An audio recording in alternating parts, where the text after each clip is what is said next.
ty slawa.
Ah!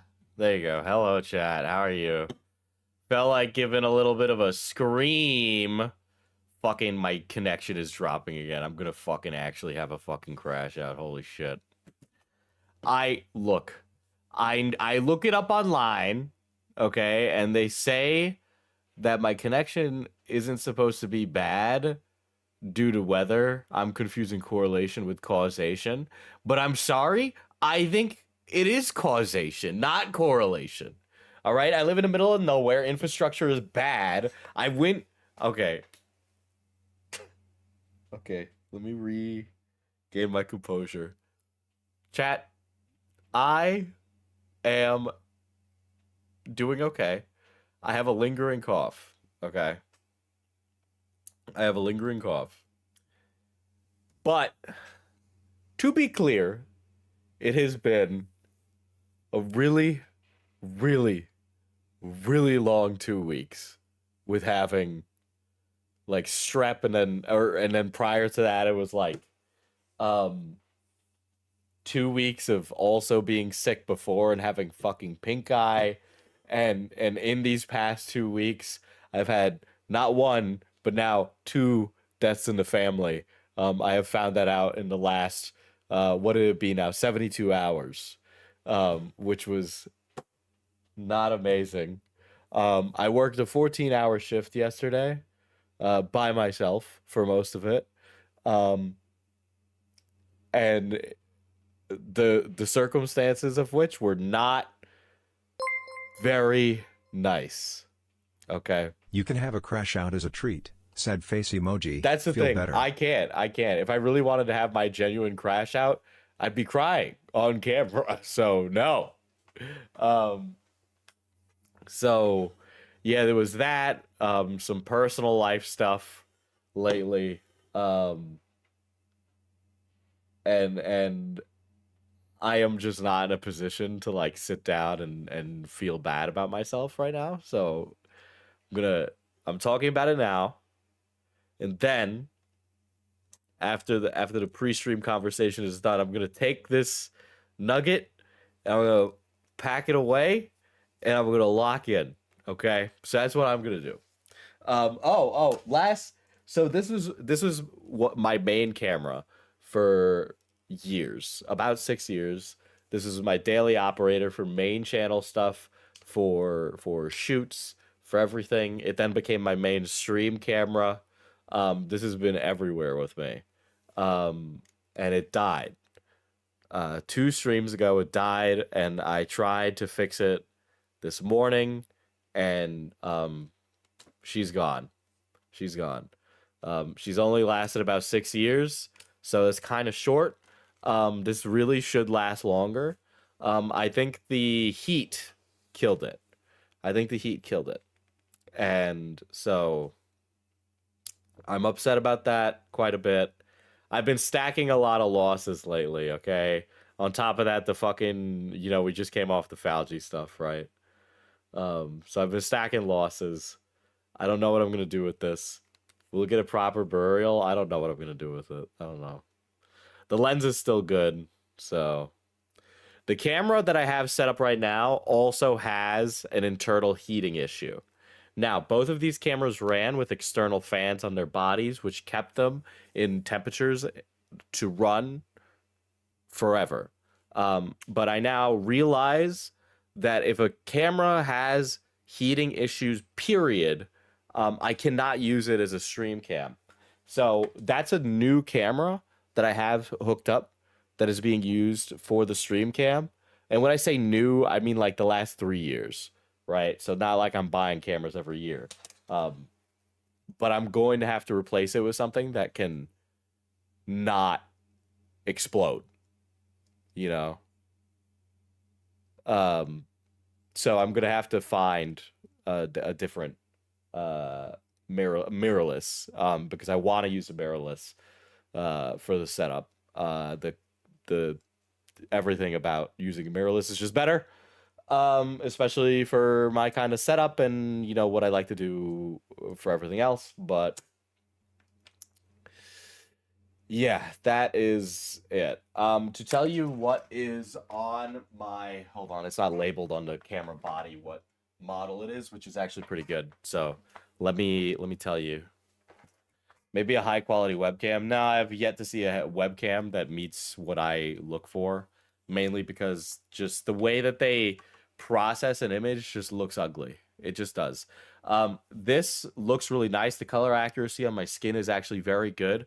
My main issue is that I feel that I don't like Sony for photo.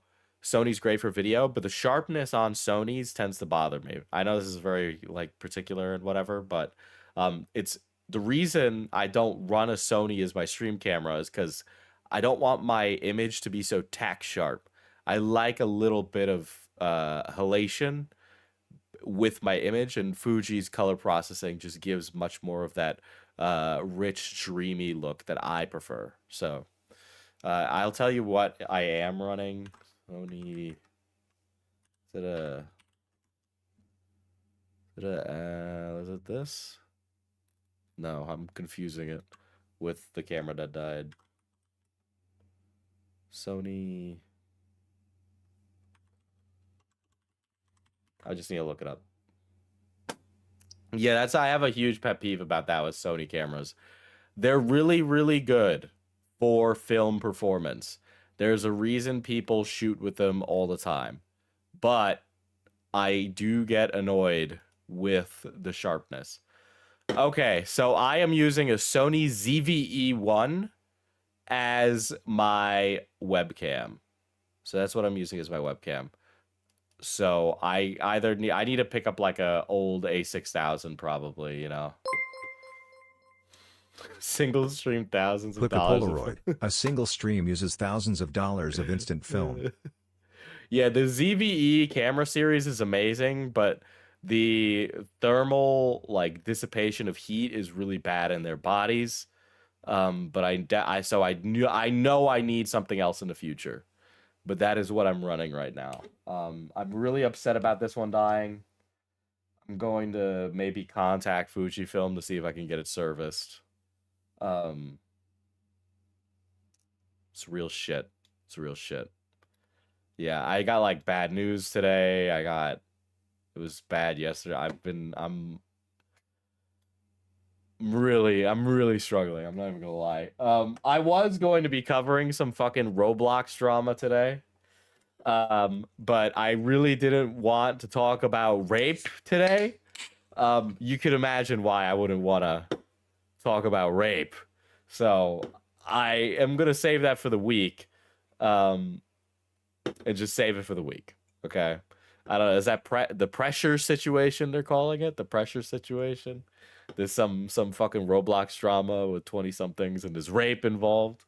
There was also there was another Sykkuno drop right after I did my stream where this other lady basically accuses Sykkuno of spawn camping, you know?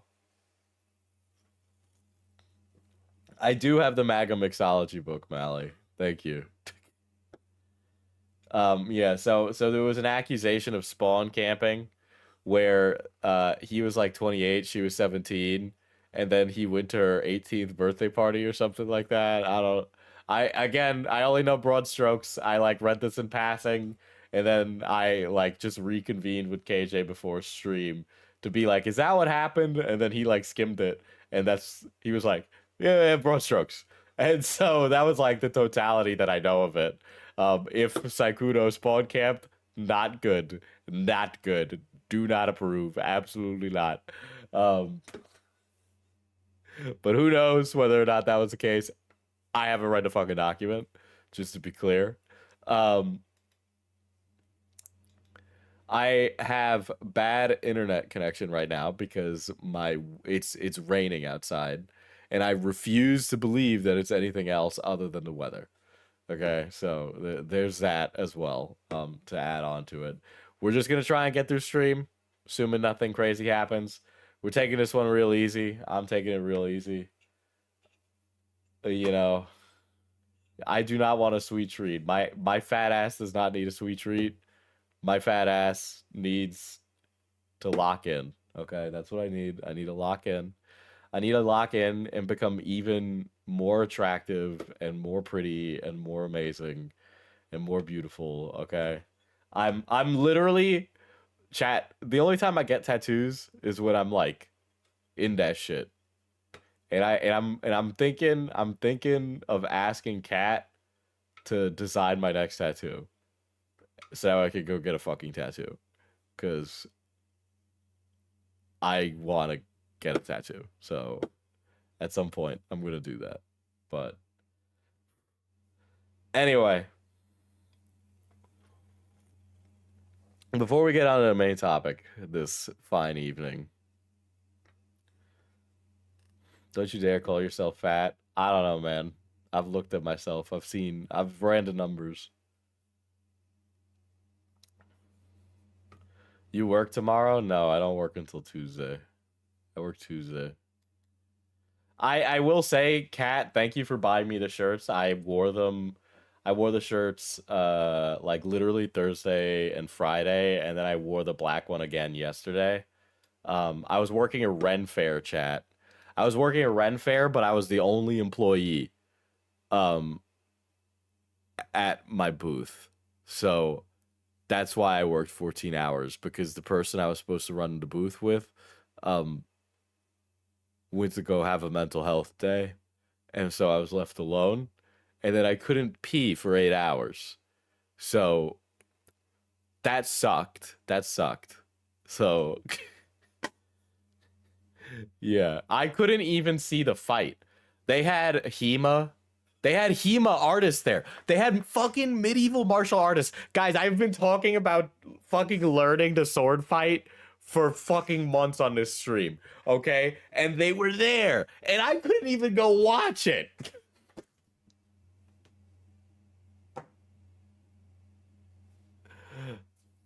Anyway, the school is in New York City, so I think I just gotta go take a train down. So we'll see. But yeah. Anyway, okay, I got it all out of my system. I'm just gonna get back into it. Wear the pink shirt on stream, big dog. Watch the buddy flow. I did wear the pink shirt. You missed that stream. I'll wear it again. It definitely is getting a little. I wore it quite a bit, you know. But we do have a cute little jar update before we get on to the big thing. Okay, so before we talk about Chud Chud and Cuck Boy, we gotta talk about the Chud of yesterday. Okay, so here's the Chud of yesterday. He was removed from the YouTube Partner Program. Bye-bye, YouTube monetization. No, I was not demonetized. My videos don't have the yellow... Dude, look at that like to dislike ratio. Oh, fuck, that's fucking funny. God damn.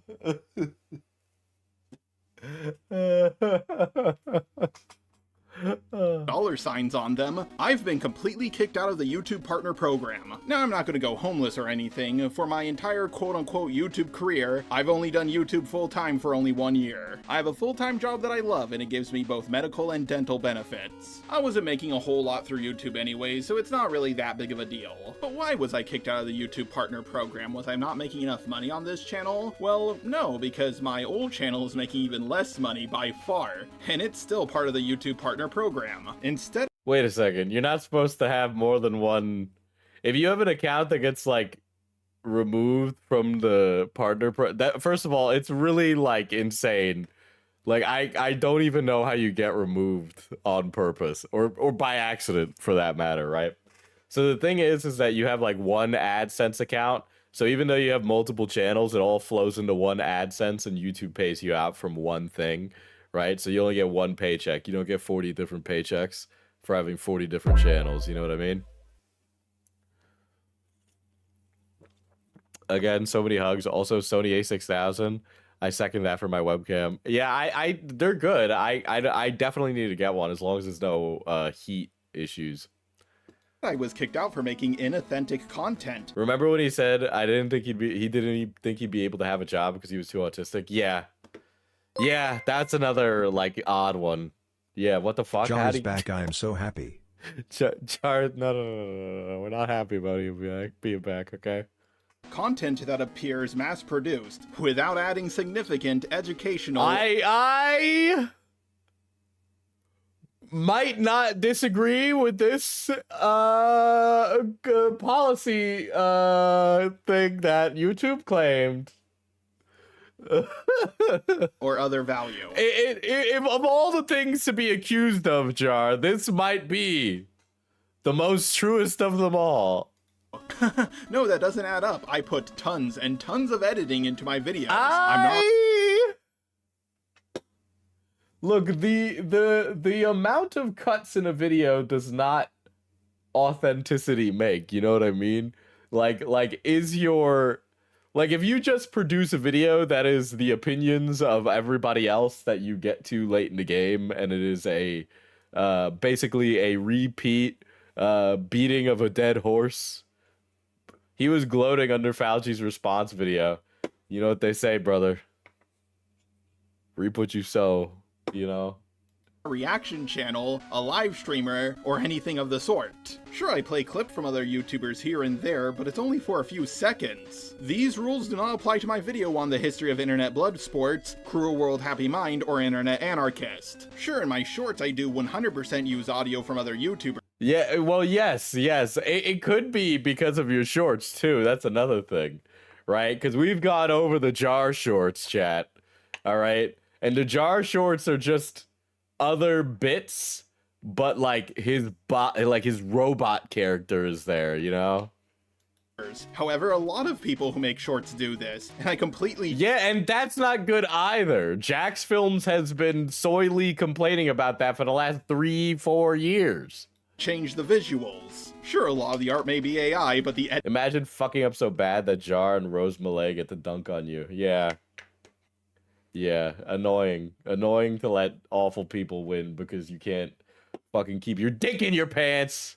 editing sure as hell isn't. Of course, I tried to appeal this and email someone who worked at YouTube, but trust me, it was like talking to a fucking wall. I'm 99% sure I wasn't even talking to a real person. Also, I want to make this 100% clear, I wasn't given any type of warning about this. Now, the shorts are clearly the biggest culprit to all of this, so unfortunately, I'm gonna stop making them. I have a few more in the pipeline that I'll upload here and there, but for now, no more shorts where I use someone else's audio. By the way, before you ask, yes, I do always give credit. However, I've seen many other shorts YouTubers do stuff like Just because other people are doing it doesn't mean it's okay for you to do it.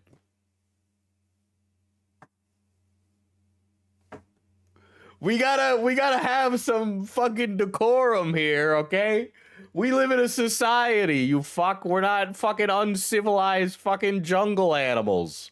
this. Shorts have brought the new age of reply girls and reaction channels. So many people will use other shorts while adding little to nothing to it. Or they'll upload basically the same kind of short over and over again. Or they'll upload clips from movies, TV shows, or other YouTubers. Yes, and that's a problem. That's a fucking problem. It's a problem to be watching the fucking 10-part explanation of Dune 2. It's a new age of Family Diesel, Guy this is not the quartering. I'm gonna get to the quartering. Let me have my fucking schadenfreude. channels as well, I fucking swear. So the fact that this happened to me and basically to no other YouTuber I know, it tells me It that probably someone or a has, group of okay? people have been reporting my account. To further prove this, Himpleton recently had a video he made on me striked down. Someone asked me if I was the one who did it. Of course I said no. I went to Himpleton, showed him the flagging history of both of my channels, proving to him and everyone else that there was nothing on them. I don't false flag people. Who do you think I am? Just stop? The closest to this I've ever come was sending a privacy complaint. Guy with a full-time job and medical benefits. So if you guys heard about Just Stop, I do have a quartering MAGA cookbook. Another It's a mixology book. He never delivered the cookbook, but I did get a full refund. Who was doxing my family. To be perfectly honest, that's more of a warning if anything else. It also doesn't make sense for me to flag this video down as opposed to all his other ones. And he's currently going after people who I don't like a lot more than Himpleton, so flagging him right now would be— Why do you always word things in this way? Dude, you always word things in this way where it's like, why would I go after Himpleton? He's going after people I don't like. It's like, yes, that's true. But like the way you word that makes it sound like, well, if everything with Himpleton was not coming up jar, I would be flagging. It's like, but you kind of missing the ethos of it, okay? The moral scruples of this have to remain consistent. The dumbest time to do it. I think someone might have done this to make it look like I was the one who Yeah, did he it. words it like a threat. Possibly the same person who reported my channel to get it out of the YouTube partner program. Of course, all of this could just be a coincidence, and even if it was true, I have really no way of proving who did it. So am I gonna stop uploading on this channel? Fuck no. Pussy moves like this is shit I'm used to. I've been hacked 3 or 4 times. I've had people You're a moron. Photoshop evidence against me, try to dox me, or my girlfriend, or You're such like a weird, like, little weirdo, dude. You're just such a fucking weird person. You're such a weird person. I've also been over the girlfriend doxing thing that has been repeatedly accused towards me of, okay? I've talked about that before. All right? His girlfriend was publicly on YouTube involved with ACC on her YouTube channel with her face where she did a cover song, okay? He just took a shot at you, Diesel. Well, yeah, I'm sorry that his fucking girlfriend's an ugly little Stepford wife, okay? Where Jar had to go get a full-time job. Otherwise, she would have broke up with his fucking unemployable, ugly, fat, autistic ass. Fucking cry me a river that she was too fucking petulant, that she got immediately insulted and so outrageously offended that I said she had a big ass forehead. Bitch, I got a fucking 5 head and you got that fucking scared. What are you afraid of me? Are you afraid of me? Are you fucking kidding me? You're sitting around in fucking ACC discords trying to defend your man's honor about his dick game and how he's slang it. Yeah, no shit, because he makes like $20,000 a year and lives off of benefits while he keeps claiming that he should take it all away from the other fucking people. God damn. or even my family. I've dealt with people calling my girlfriend trying to get her to break up with me more than once. When people go low, I don't go even lower. I say exactly where She's afraid of you because of your brown. They were afraid, dude. They're like, oh my god, he could possibly be a part of MS-13. He's brown. He's Latino. I've always been. I'm gonna keep doing what I've been doing, minus the shorts I was. I honestly would not be surprised if Jar is being ran by Mossad. There's a very weird Israel flag there with the Chud Jack. Making, of course. There's a good chance I'll get my monetization back eventually, and if I don't, oh well. What a guy. What a guy. They say he'll see the glory of the cleansing of YouTube. That's what I hear, though. You know, that's what I hear from him. So let's get into the main topic for this evening. Are you guys ready? Are you guys ready? Are you geeked up for this? So we're gonna talk about a little chudling today. Okay, we're talking about Chud and Cuckboy, and we'll be starting that by talking about this fella. You might have seen on Beckett's stream. I didn't realize that Beckett covered this. Again, I have been offline and I didn't know he covered this. But it was either this or talking about Roblox rape. And you know what? It's Saturday. I mean, it's Sunday. Goddamn. It's Sunday. It's the Lord's Day. All right. I didn't want to just come right in and talk about rape on a Sunday. So we are talking about John De La Rose. And for those of you unfamiliar with John, he is what I would like to quintessentially call a Chud reply guy. So there has been the culture war TM, and I gotta be honest, I do think that some of it is manufactured by bot farms, okay? And in order for me to make that statement, I would like to bring your attention to Exhibit C. Chappel Roan. Chappel Roan. I don't Chappel Roan, what the fuck? Chappel Roan. Have you guys heard of her? Have you heard of a Chappel Roan? Okay. A reply chud, yes. So Chappel Roan was recently, and I swear I'm gonna relate this in a second. Okay. Chappel Roan is innocent. Who is Chappel Roan? She's the lady who sings the Pink Pony Club, chat. Okay, I know some of you are straight men, but if you want to get a like an autistic she-they baddie, you gotta understand these things. All right, yes. So, Chappell Roan, there was a soccer player, and the soccer player accused Chappell Roan's bodyguard of like yelling at his daughter, which is also Jude Law's daughter. Yeah. Anyway, the long and short of it is that Chappell Roan gets accused of being like a piece of shit for setting boundaries with her fans. Her boundaries are things like, please don't run up to me and scream if you want to meet me. And please let me, live in peace. Alternatively to most things, right? So that's what Chappell Roan has said. She has set standards of saying, please don't harass the shit out of me, okay? Anyway, that got memed into Chappell Roan's bodyguard and Chappell Roan beating the shit out of children and like throwing them. That you might have seen memes where it's like Chappell Roan and then like a hydraulic press crushing a doll or something, right? Anyway, there was a lot of people who instantly had opinions on Chappell Roan regarding this situation, right? And it turned out like a quarter of the tweets and opinions across social media were fake. They were generated by bot accounts. Right? Which is insane. You got to understand, they banned Chappell Roan from Rio de Janeiro when this happened, okay? They banned Chappell Roan from a city until this was resolved, okay? Which is a comedy bit, if anything, okay? The mayor of a city did that, okay?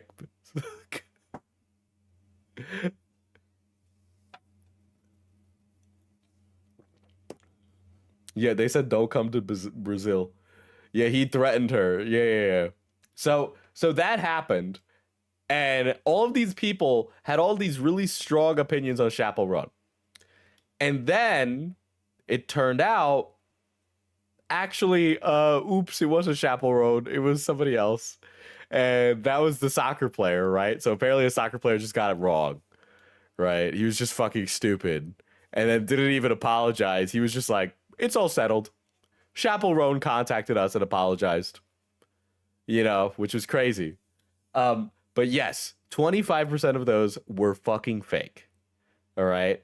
Which means when my feed was filled with all of these accounts like John Groiper, or I'm using that as like a pejorative, but like I would see accounts like that talking about Chappell Roan's, they would talk about her like she was entitled, right?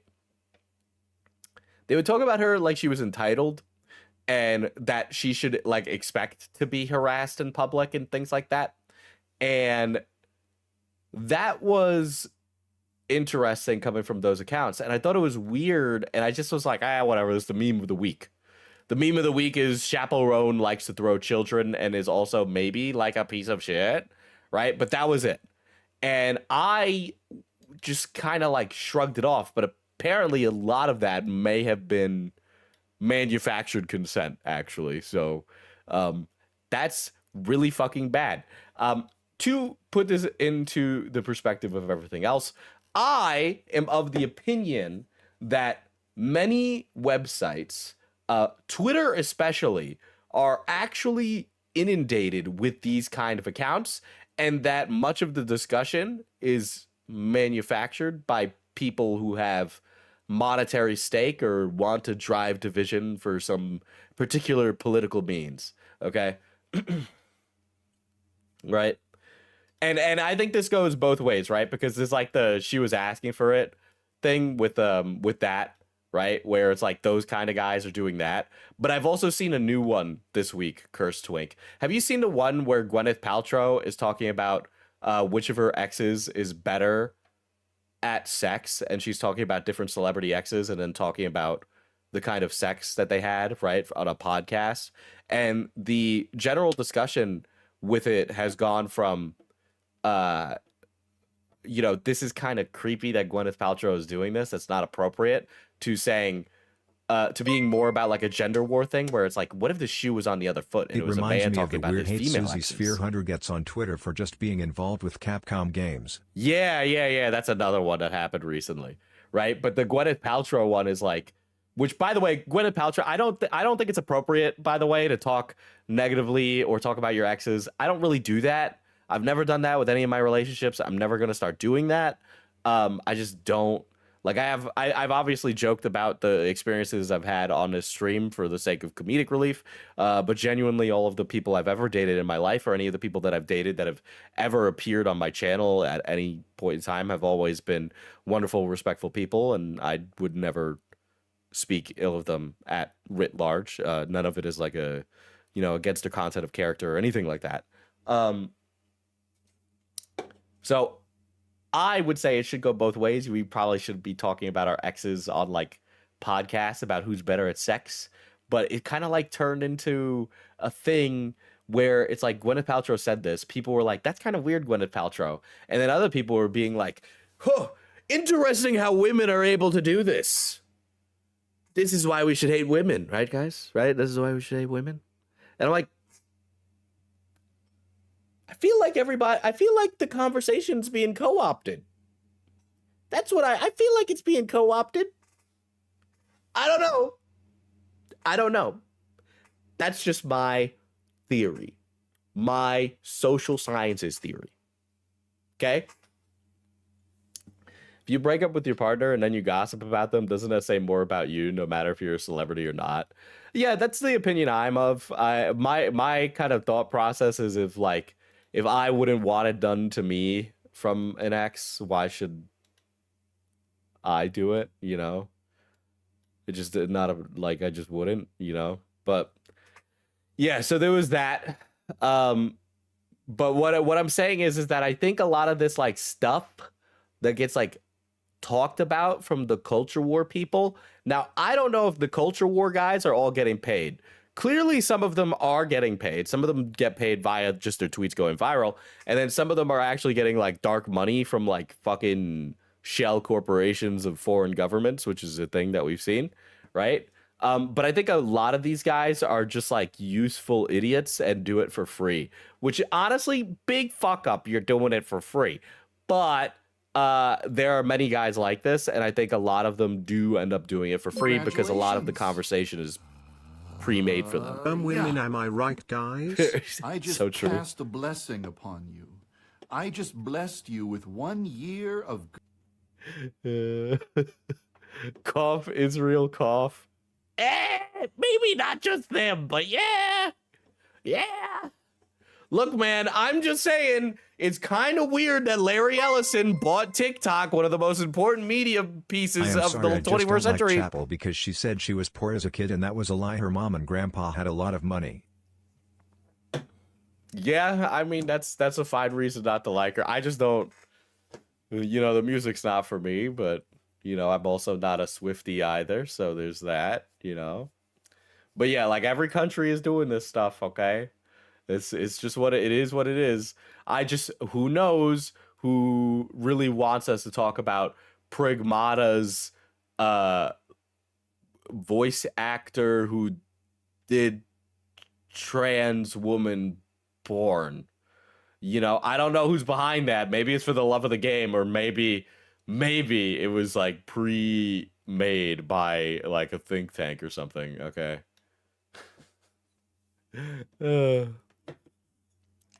But John De La Rose is one of those guys that like contributes to that complex. Okay, so are we all on the same page? Anyway, I'm now going to break that illusion for you. We're going to look at his Lucario fetish.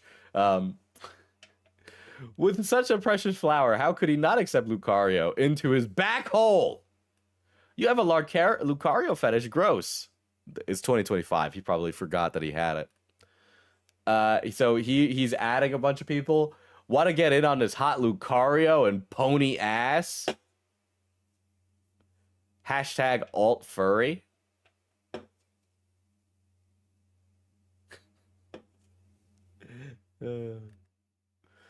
Hint, this is where you post a thick Lucario. Please don't forget that Edwin Ace and Jingoistic Pig want some of that fine piece of Lucario ass. I follow back all Lucario avatars. I looked through this. There shouldn't be any nudity. Hail Jim. Hail Lucario. Oh, God. This one was the worst, dude.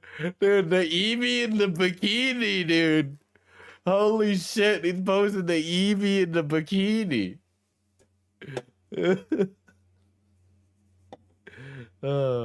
Guys, you gotta understand, this was before Love-Hander came out, okay? This was like it, okay? It was either Lucario or Gardevoir. You didn't have the third option there, okay? The strictly, definitely heterosexual option of the three. Actually, no, Gardevoir is way more heterosexual, and this is such a risky scroll. You know, you could have censored that Eevee like Beckett. She's wearing clothes. She's wearing clothes. She clearly consented for that photo. Okay?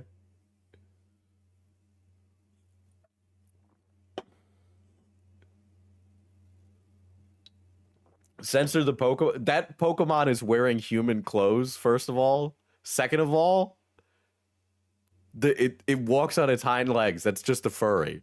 Okay, is this the first time you've seen a furry? Grow up. Grok,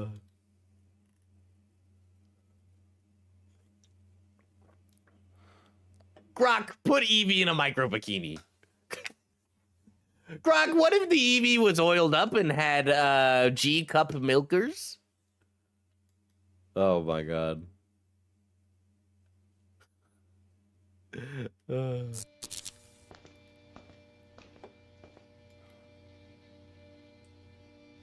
Batman, I caught a little Pokemon. Do you want to know what Pokemon I caught?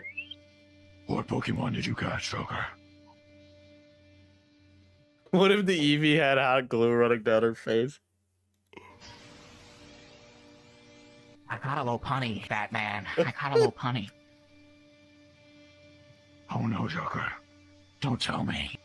Yeah, you already know, Batman. You know what I'm gonna do to that thing. Joker, it's an animal, Joker, you can't.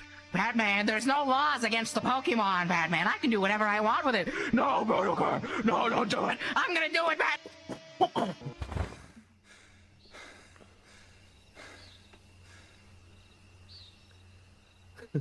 There's no laws against the Pokemon, Batman. I know you went to art school and were raised by the internet, but be careful. No, here's the thing, right? Now, obviously, if the animal is sitting around and it looks like an animal and it's acting like an animal, that's an animal, okay? But if it's not acting like an animal, it's not an animal, right? But everybody on the internet wants to get really fucking up in arms about it, all right? But if something's standing on its hind legs and playing basketball, well, that motherfucker can play basketball. Like, I don't know what to fucking tell you.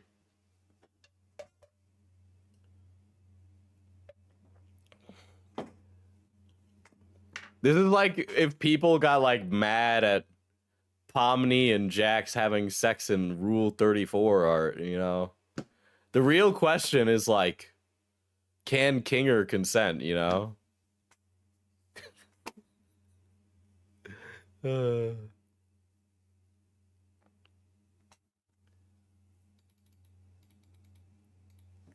Are we talking about Lola Bunny? So is Airbud legal? No, I don't think I would classify Airbud as legal, but my argument for this is Airbud. Replacing the hardness test with the basketball test. Yeah. I don't know, but it's like the performative like pearl clutching about these things where it's like you can clearly delineate like a line in the sand very simply, but it's just that like if you're autistic on the internet, someone's gonna get like up in arms, you know? Like if that, what if the Lopunny was dressed like an attorney? Okay, hypothetically speaking, let's say the Lopunny is dressed like an attorney, and it's a drawing of her very sexy in the courtroom. Is that okay, or is that not okay because she is a Lopunny? And her name can be Lola for this hypothetical.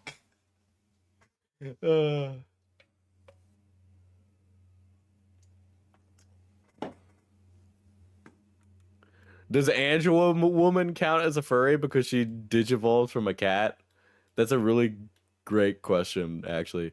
Who's your The Amazing Digital Circus ship? I don't have any idea because I don't watch, or I haven't watched I don't know what's going on. I don't watch it like that.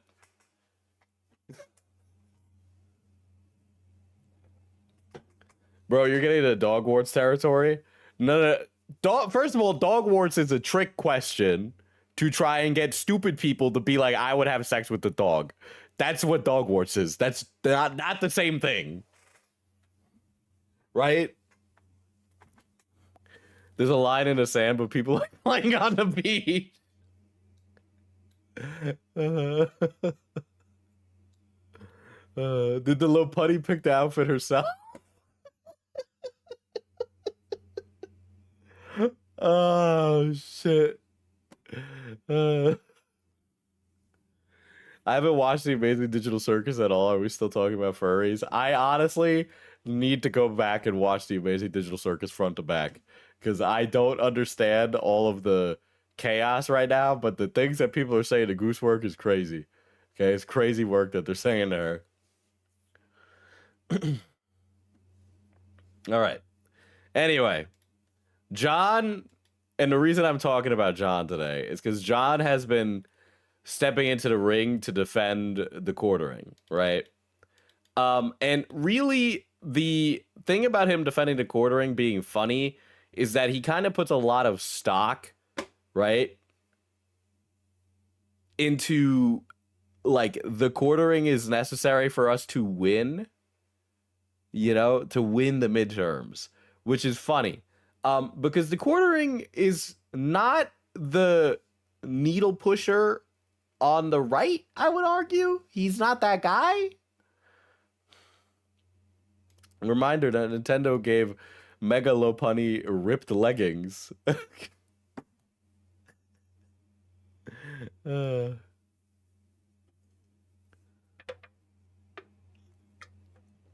Right, but John's whole thing is that we need to defend the quartering from these guys, because if we don't defend them, we'll lose the midterms, okay? So let me pull that up.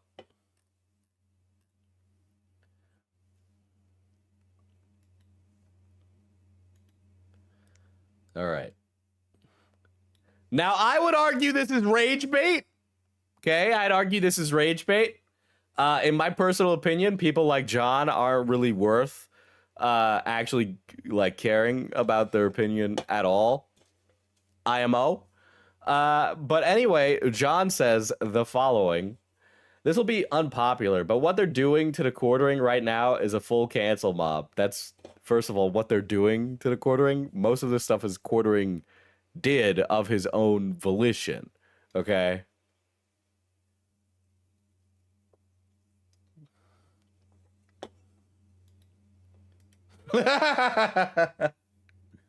Digital Circus is for freaking girls. Sorry. If you buy a ticket for that shit and you're a guy, like, sorry, bro. But people are going to think you're gay. You should be watching Gaslight District, bro. You're just begging to be pegged, bro.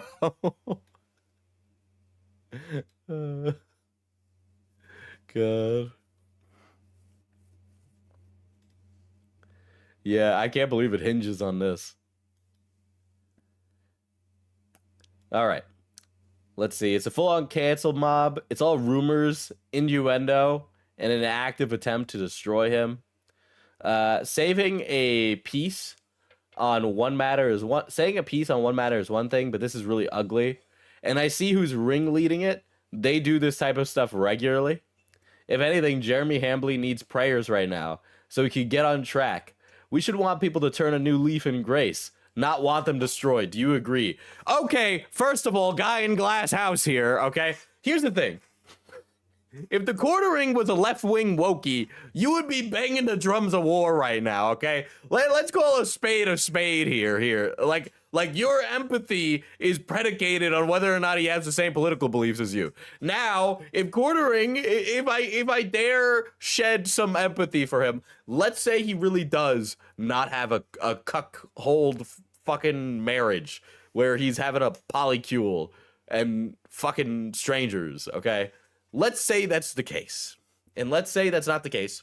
And that he is currently like struggling to maintain his marriage right now because random strangers on the internet are bullying him. Okay. Obviously, I hope he gets his shit together with his wife and they can reach a more tenable term where everything is very okay for them. Okay. And they can love each other in ways that are appropriate and whatever, right? Assuming it's not true, right? Sure. Maybe it's in a rough spot and this is pushing that to the brink, right? I can understand that might be bad and I hope that they do, right? There's nothing wrong. Like, there's no reason that they should divorce each other because they have different needs or wants or whatever the fuck. Who knows, right? I just don't know the marriage. Maybe that's okay for the marriage. Maybe they're totally cool with having other people in the marriage. And you know what? I empathize if they want that too. You know, that's their life. I'm not going to impede on that. I hope it makes them happy, and I'm sorry that people are judging them for something that they consensually decided to do together. Diesel, this is rage bait. Also, Diesel, what did you just say to me, motherfucker? What if I just said this was rage bait and then just sat here and went, I'm not going to engage. I'm engaging for your entertainment. Okay, that's what it is. Yeah, most of the people dunking on quartering are other right-wingers. Yeah. If anything, Jeremy Hambley needs prayers, blah, blah, blah, to turn a new leaf. Would not want them destroyed. Again, this doesn't work both ways, right? They don't, and when I say they, I say the Chud Twitter complex doesn't do this both ways. Neither, might I add, the woke mob also doesn't do this. Both don't. And ultimately, the reason that neither of these sides do is because it's all performative virtue signaling for their in crowd. These are folks that don't really engage with the wider world and have the conversations that are necessary to reach mutual understandings. So, you know, they don't really talk about that, which is why when I say nobody gives a fuck about Pokemon in real life like this, you guys might be like, what? This is a sign. This is a sign that they go to the zoo and jerk off, right? But the reality, most people don't care. They don't have an opinion. Like, they really don't. Or their opinion is, it's weird. Whatever. Who gives a shit? Pokemon aren't real. It's like, or literally the opinion is, there's no fucking Pokemon aren't real. What? Right? But when it's online, these things are all performative virtue signals for you to participate and be included in the in crowd. So John right now is virtue signaling to his internal group. Otherwise, this is just rage bait, right? Yeah, the rules for thee, but not for me. All right. I don't know who this guy is, but he follows me. I don't know who this is. Just to be clear, I have no fucking clue who this is. No, sorry. Politeness ends when you break the cardinal rule of this side for the internet. No false flagging. He made his bed by striking casino, and in doing so, taking away their editor's income. It was all jokes until he attacked the purse. He deserves this.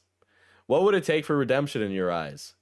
It's not complicated, and I told him directly, apologize. He claims to be Christian. He should know this. Just admit that if nothing else, he told his viewers to flag casino, ask for forgiveness, and it would be okay. But it was a step in the right direction. I would like to see that happen. I don't think the actions of the entire piling on the internet are helping move anything forward with that, though. If anything, it causes digging in and mudslinging to get worse when we're about to lose the midterm elections. The quartering is not the one that is going to be moving the needle on the midterm elections. It's not going to happen. He's not that guy. He was never that guy. He's never been that guy. Okay? Are you kidding me? In terms of the coalition, he does not make up the most verbal speaker on it, okay? The loudest voice in the coalition was the guy who got shot. So there's that.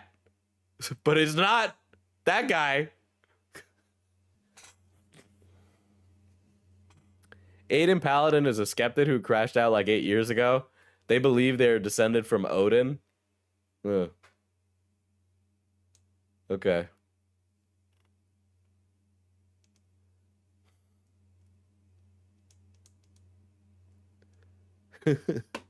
Yeah, it's his duty as a Christian to apologize to Keto Casino. Bro, Jesus is spitting in his grave. Ain't none of us are going to see the pearly gates. Ain't none of us are going. All right, when the rapture does come, none of us are going. We're all going to be trapped.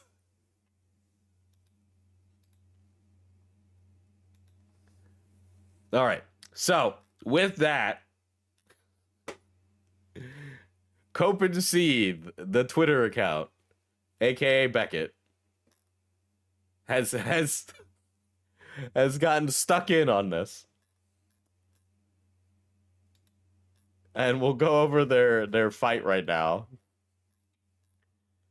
Right, from that Twitter feed, okay? So here's...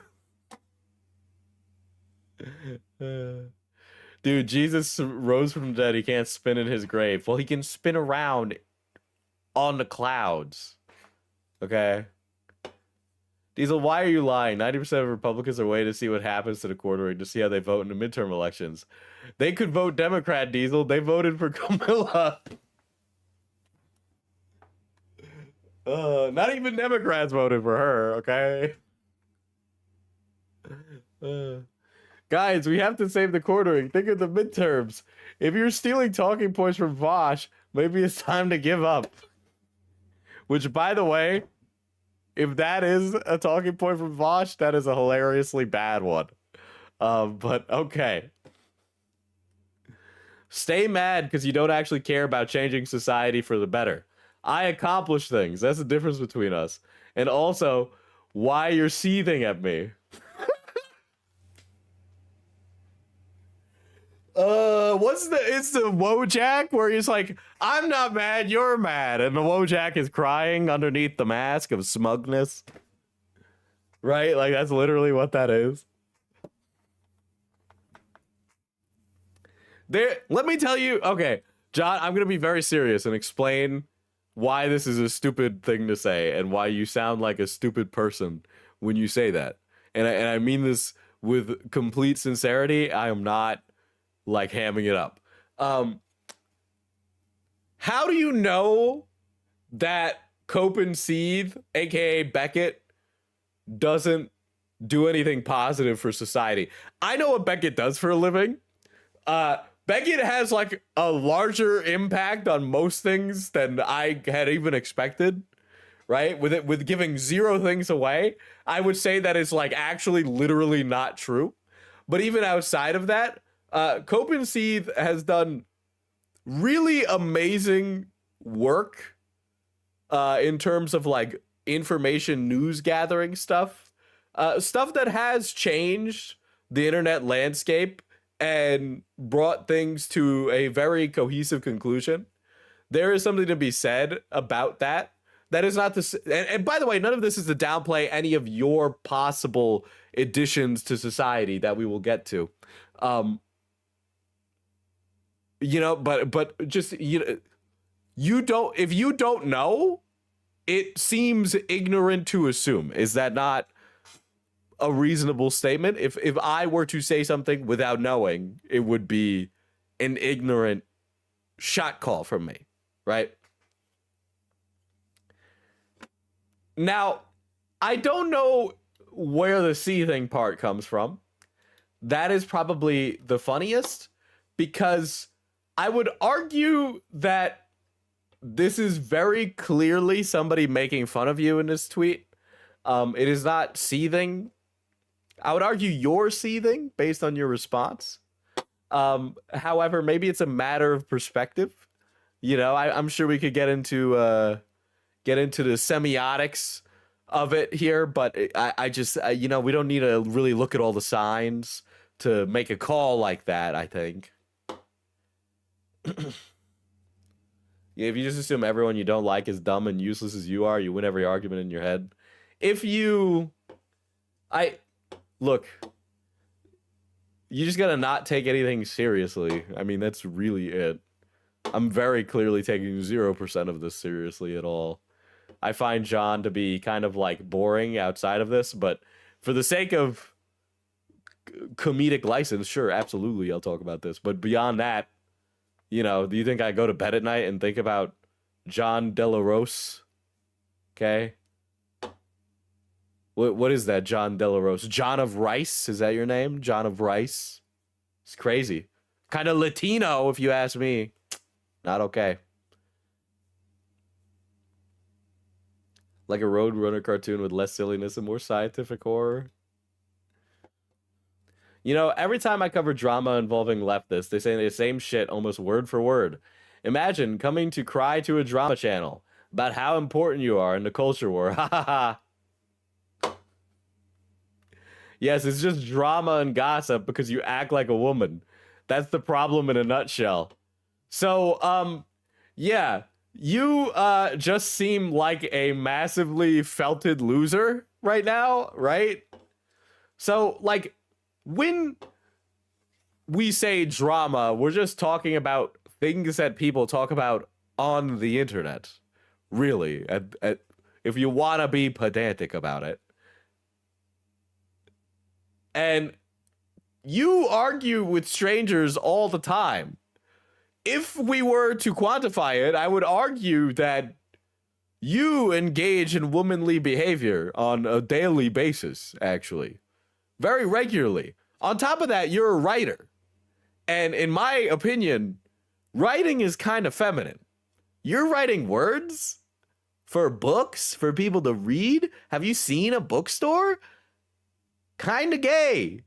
Kinda gay. Real men eat steak and hunt and shoot gun. Okay? Women read book and go shopping. Just saying.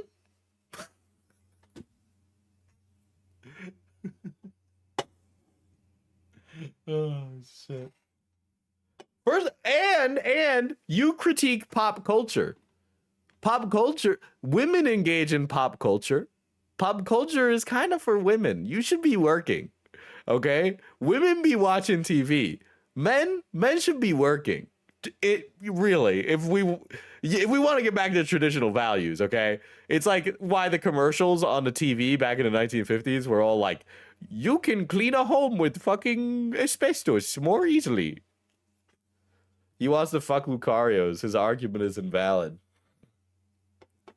See, the problem with wanting to fuck Lucario is that it just looks like a dude in drop crotch pants.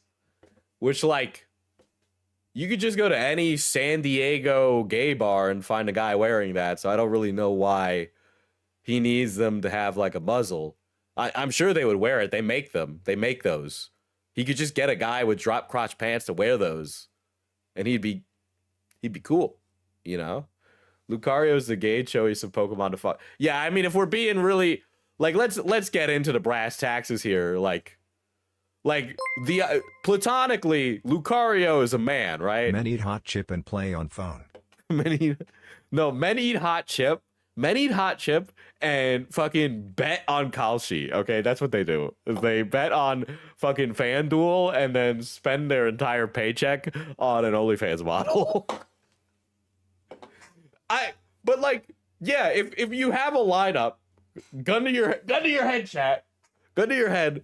There's a Lucario, a Gardevoir, and a Lavander. Which one is the gay choice, right? Like, which one is the gay choice? Slash serious. Okay? If you don't know...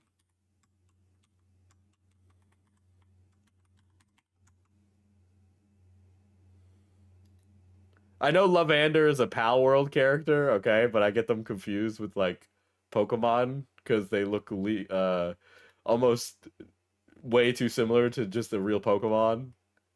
All right. Okay, here's a Lavander. This is a Lavander from Pal World. Okay, this is a Lavander. All right, that's a Lavander. Okay.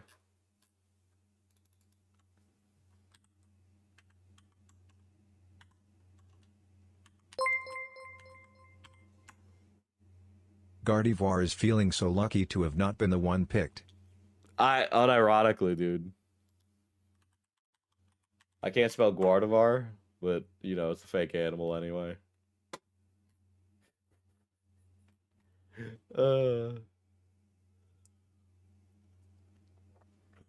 Zalazlalzul is literally the sex Pokemon.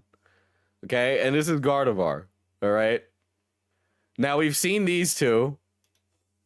Let's pull out the Lucario, okay? Okay, let's look at the Shigeru Miyamoto's Lucario, okay? Boom, Lucario. Which one of these is a man? Okay? Which, you know, like the squiggle, like the rounded blob and then the pointy blob? Which one is the Bobo and which one is the Kiki, okay?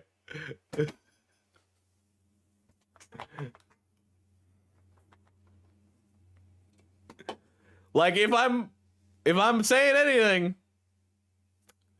that one is a boy. Okay? That one's a guy. Okay? I've seen the movie. He sounded like a guy. He sounded like a boy. All right? What's Bobo and what's Kiki? Here, hold on. Here. Oh, Booba and Kiki. This is Booba and Kiki. All right, this is from like a study. All right, Booba is like you would call this the soft one a Booba and the pointy one a Kiki. Okay.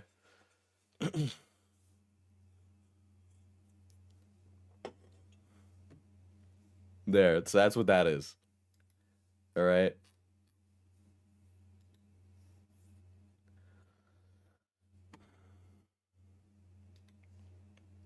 Anyway, he responds, Mr. Copenseed. You seem pretty mad at me, John. Feel free to leave a comment on the stream. Please make it as funny as your review for the counseling services, which you blamed for causing your divorce. We're going backwards through this. I'll explain the divorce arc in a little bit, okay? So, John De La Rose, local guide, level 2. Into Potter's Hands Christian Counseling.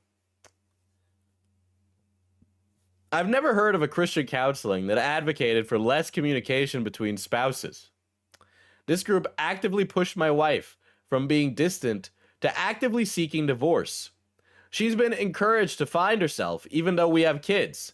It's really troubling, and whatever's happening here is not based on Christ's message. Christ's message is when women in kitchen and men watch TV. Crazy. The light of God, I believe that all of these women here in therapy actually want to see men fail. Not surprised. Women should be seen, not heard. SMH. SMH. Have you guys heard the anime rap song where it's like, I want a bitch built like Mewtwo? Have you guys seen that? Has anybody seen that? Doesn't the Bible advocate beating your wife? I would argue that, like, if I asked a priest if it's okay to beat your wife, they'd say no. You know, I'm just gonna hazard a guess right now and say that wife beating is off the biblical table. You know, I don't think we're allowed to do that. Actually, I'm not religious, but if I was taking a wild guess there, and I asked my local priest if that was okay, he would say no. I'm in a really bad mood because right now I feel delirious. So that's how I know I'm like in a bad mood. Because I'm way too animated about this. Quick, ask Beckett if it's okay to beat your wife. Beckett and I were talking about him coming out here, and he was like, "No, I can't come out there. Everything's so expensive." And I'm like, "It's not really that expensive. I mean, it is. It's New York." But he was like, "Oh, I don't know." Mr. Top over here. If you ask a Christian nationalist, their answer will be different. Okay, well, when the Antichrist returns, he's going to come pretending to be the gospel. So, don't really want to listen to those guys.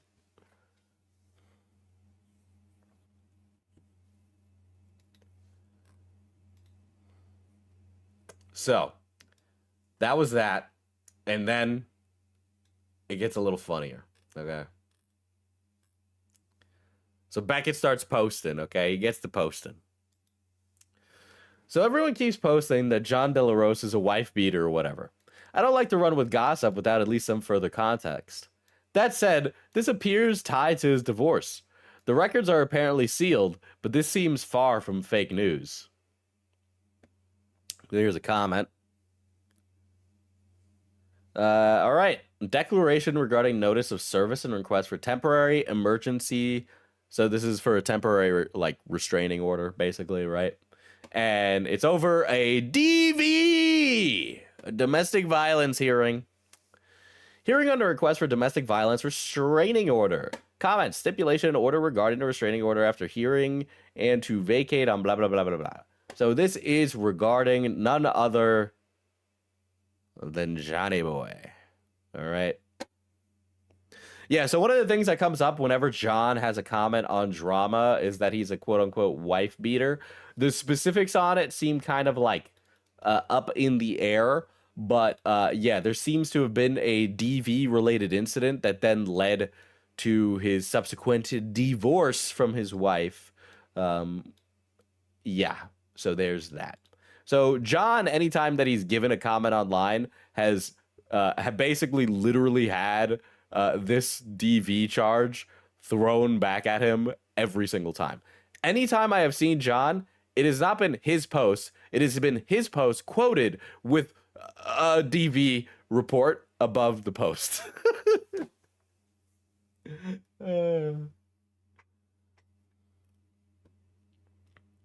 So he's been like kicked out of like writers related to things as well.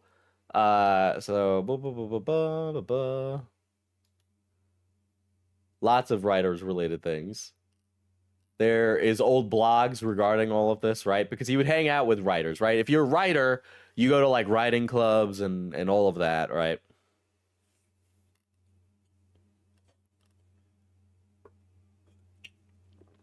And from what I am aware, and you can, assuming you're in chat, KJ, you can correct me on the specifics of this. But the TLDW on what happened to John is that he accused a group of people, a science fiction like writing group. Let's see, they are called Worldcon 76, right? So John sues them, and the lawsuit is, and again, I'm just kind of like freeballing this, so just excuse me if not everything's 100% on. We're just kind of shooting the shit today about this drama and kind of gossip, doing some hot goss. The basic gist of it is that he accuses, or I guess, okay, to be clear, let me make a stipulation here. Civil court does not have the same level of responsibility and level of evidence required in order to get a win than a criminal case. So if you settle and get a settlement from a civil case, that means that your preponderance of evidence was more like tenable to the jury than the other side, right? So like over 50%, right? Alternatively, beyond a reasonable doubt is like 99%, right? So that's the difference between civil and criminal, right? Theoretically, on like a big stroke right there. So when a YouTuber or person says that they win a criminal case, or they win a civil case, excuse me, they are not, like, they word it like I'm innocent, but the reality is that the level of like responsibility and culpability isn't like, none of that is calculated the same, right? They work completely differently, and to equate the two is to deliberately kind of use your ignorance of the difference between those systems in order to eke out a win, okay, rather than being frank and honest about what it is. I think they kicked him from the con for being a brand risk, and he sued for them being racist. Okay, so oh, DEI very much. Yeah, so John, if you haven't been able to tell, is Latino. I am also Latino. Okay, I am not a Caucasian. I have curly hair, and I listen to Bad Bunny. And when I go see my elders, when they're not dying every fucking week, they speak Spanish. Okay.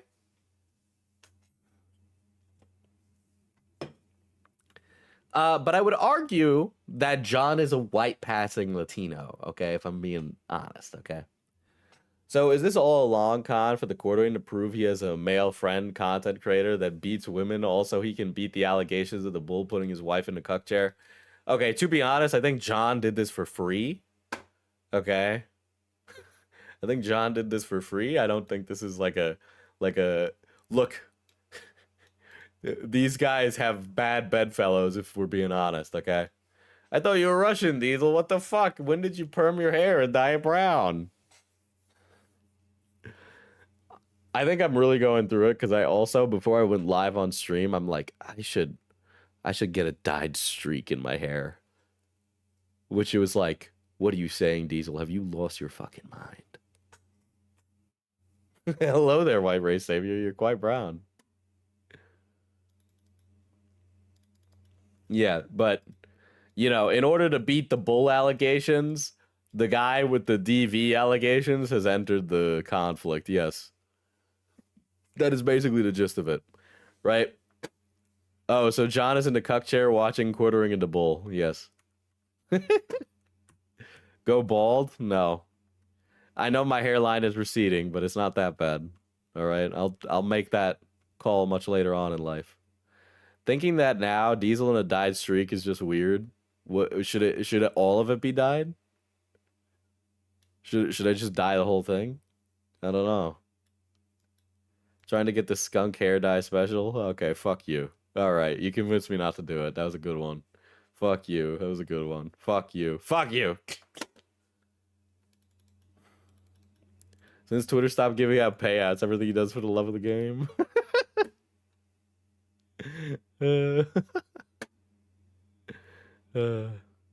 That dyed streak would have been a true woke LGBTQ DEI soy moment.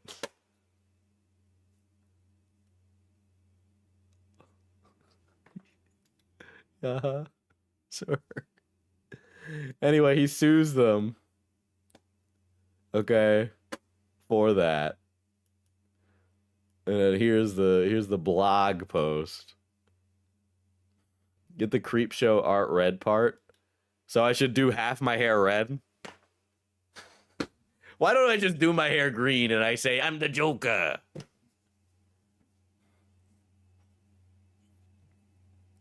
Get a wolf shave. You guys are giving me like really awful decisions right now. Pepe Le Pew dye job.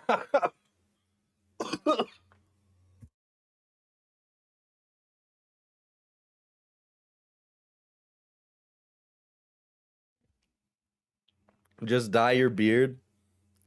No, I'm good. I can do a decent Mark Hamill Joker when I'm not coughing all the time. That's been like really awful. Having this cough has like fucked up my ability to do voices pretty badly.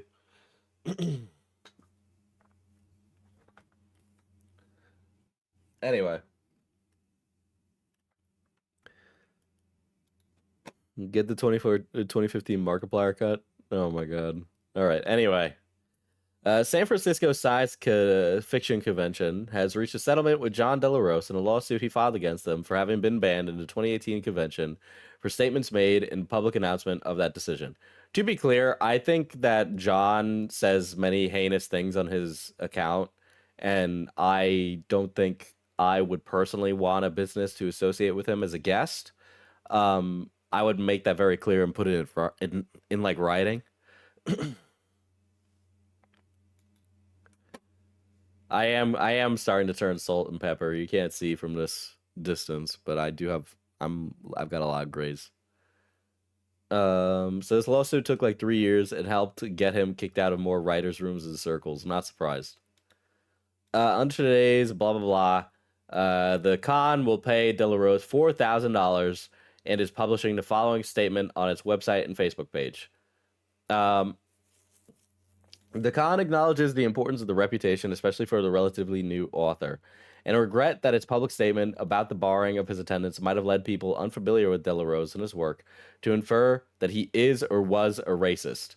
So I would argue that many of these guys do say racist things on their Twitter account. John's Latino-ness does not prohibit him from being a racist. If I were to skim his Twitter right now, I may find things that I quantify as racist. So we will do such a thing. We will do such a thing now. And there are many Twitter posts on here. I'm a little afraid to go through this guy's Twitter account because I don't want to accidentally post something on my stream that shouldn't be on it. Let's see. Gay Klingon actor Kareem Diane mocks Star Trek fans for saying Starfleet Academy is too woke. This guy won't stop. He keeps ranting about the show as if it's going to change anyone's mind, and it's just him talking about Star Trek. Let's see.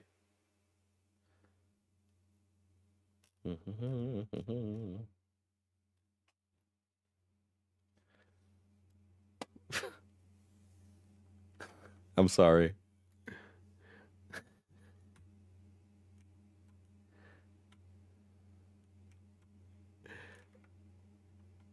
I don't know if I would say Star Trek is a Christian show. It is a woke show, definitely. Oh,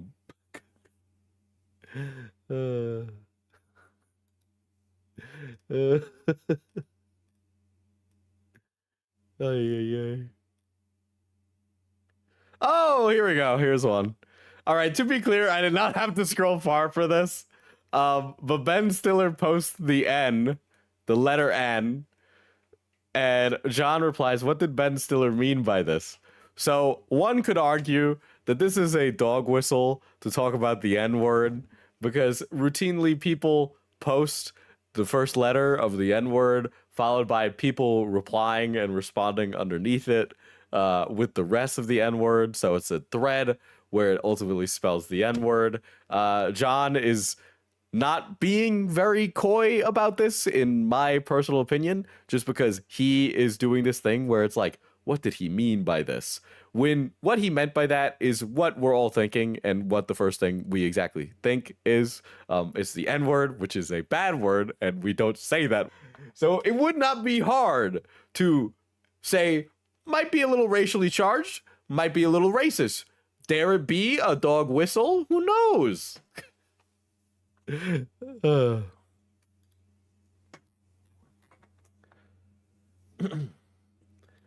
And racist or not, but you won't, because hypnotic's a F slur and you want to virtue signal. Bold of the guy who's attracted to Lucario to say such a thing. Racist or not, one would argue homophobe is in the cards. So when I see N, I think nice. Yeah, okay, Pi. You know what? If it was anybody else, I believe you. Never mind. I take that back.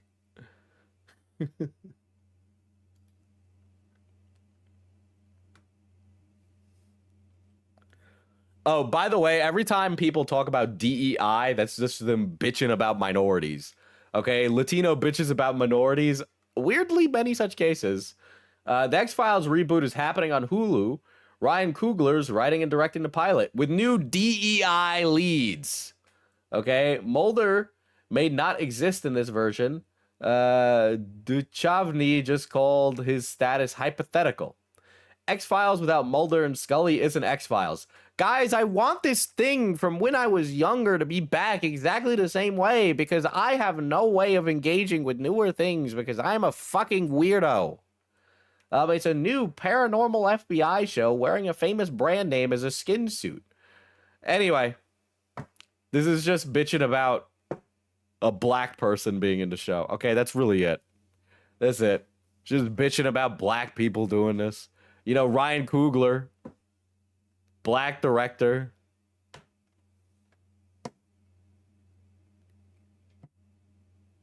Also, they rebooted the X-Files and it was bad. And I love the X-Files. Yeah, X-Files was cool and all, but it doesn't have to be remade. I was very happy to hear that the Buffy remake failed. I'm not gonna lie. I don't think everything needs to be remade. I really want to see new things, man, you know? Really want new things. Oh my god. Dude, he's still bitching about Beckett. Now let's cancel people adjacent to the cancel mob. It's totally not a cancel mob, the cancel mob.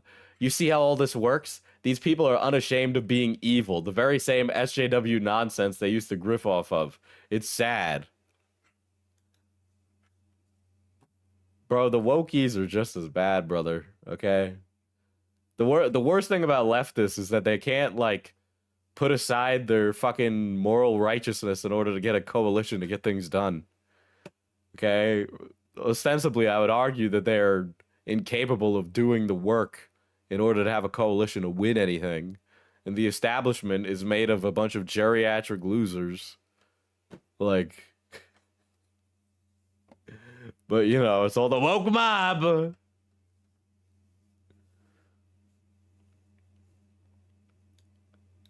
If your career is being like a culture war grifter, you're like literally a failure. Okay? Like, you don't make anything. Like, all you do is bitch. Right? God. Try watching a show once in your life and just enjoying it. Alright? I like, who gives a fuck if there's a black guy there? I don't care. I don't care. Like, sometimes I watch remakes and I'm like, that's pretty good. Sometimes I watch remakes and I'm like, that's pretty bad. But ultimately, I take it for what it is, not what it isn't. You know? Like, I don't know why the fuck a black person matters so much. Like, on one end, it's like, okay, they got one now in the new show. I didn't really think about it in the old show. And now, there's one in the new show. And it's you know? Most of the time, the answer is Like, the real reality is that there's a lot of stuff these days, but a lot of it's just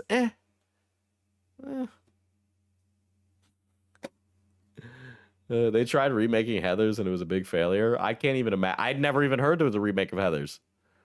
Christian Slater is great in the Heathers film. I really like him in that.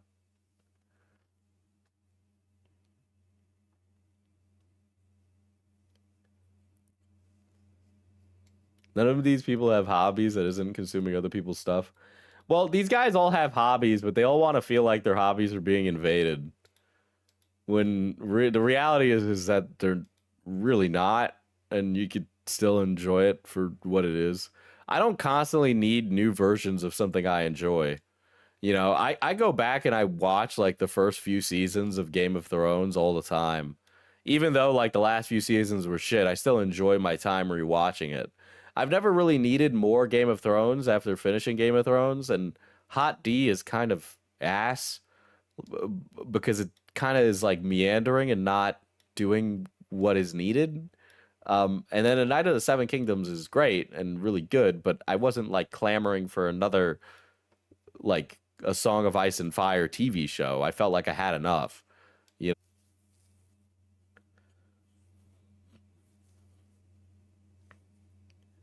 But yeah, the reality is that I really just, like, even as somebody who consumes a lot of media, I just don't really have such a strong response. You know, these guys get really passionate about something. Like, the He-Man movie is coming out. I don't know if you guys have ever watched the original He-Man cartoon, but it's fucking awful. Okay, He-Man is fucking awful. All right, obviously I didn't grow up with He-Man. I'm too young. But, like, are we really going to sit here and say that it was like a pinnacle of cartoon 80s action? I mean, sure, it was like a quintessential 80s TV show, and I'm willing to admit that.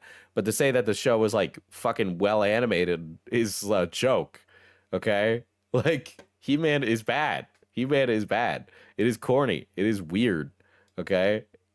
It is aged poorly. And to get mad at the new He-Man because it's like a surfing Dracula and there's brown people in it now is like, the movie's not even out yet. Maybe the movie's just as bad.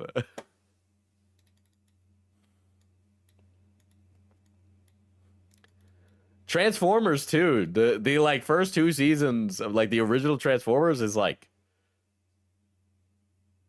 fucking weird and bad. It's a very gay coded too.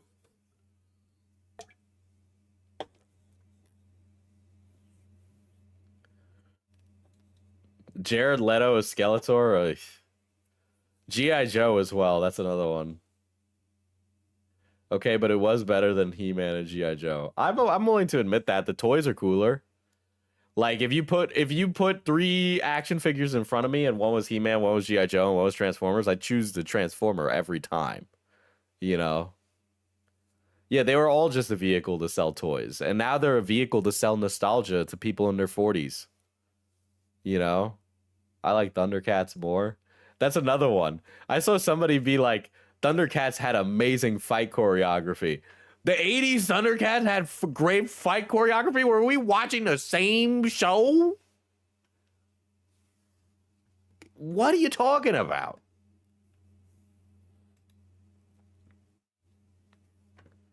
All right, let's go to the history of trolling and harassment.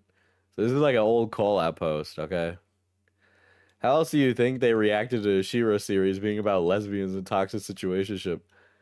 I literally, it's like, I don't even know why they got mad at She-Ra, because from the creation of She-Ra as like a concept toy in the past, it was very clearly made to be like, how do we get girls into this line of toys?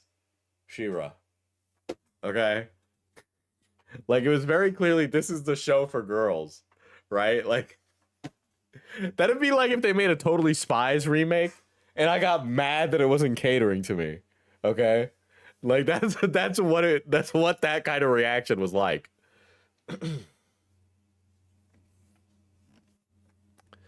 All right. A few years back, author John Delarose had his attending membership to Worldcon revoked. This generated a lot of discussion.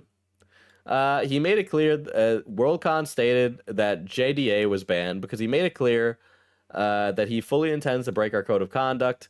We take that seriously. Worldcon 76 strives to be an inclusive place in the fandom. They're very precious about their old TV shows because the TV watched them more than their parents. A lot of neglected kids replace their parents' love with products and such cases. Yeah, we're really reaping the rewards of that right now. Something YouTuber mentions amusing ourselves to death again. Inclusive place in fandom, as difficult as that can be, and racist and bullying behavior is not accepted at Worldcon. This expulsion is one step towards eliminating such behavior. It was not taken lightly. Facebook thread suggests that they also received complaints from victims of Delarose's harassment. Delarose, unsurprisingly, disagreed. This is clear targeting over my politics because I'm a vocal Christian and Hispanic Trump supporter. Okay, so he was angling it from the beginning. All right, he was angling it from the beginning. Bro, Latinos want to be white so bad, and they're doing it by doing this. Is just the worst shit. This seemed odd, given that nobody else was banned for being a vocal Christian or Trump supporter. One of Worldcon's guests of honor was Hispanic, so I'm not sure where or how race was a factor here. As for being targeted because of his politics, right-wing author Larry Carrera summed up the JDA's routine thusly. I haven't talked about you for years until your dumbass showed up on my page trying to milk a controversy to make it all about you. You're just a narcissistic grifter. You're not on my team. You're on a team that consists of you and your bizarrely overinflated ego. Everybody is wise to your shtick except a handful of mopes who buy into your exaggerated fake Christian alpha male tryhard act. They don't realize that behind the scenes, you wanted so hard to write for us that you were annoying, cloying, suck up, and you got rejected. Not for politics, but because you're just not that good, and you've had a chip on your shoulder ever since.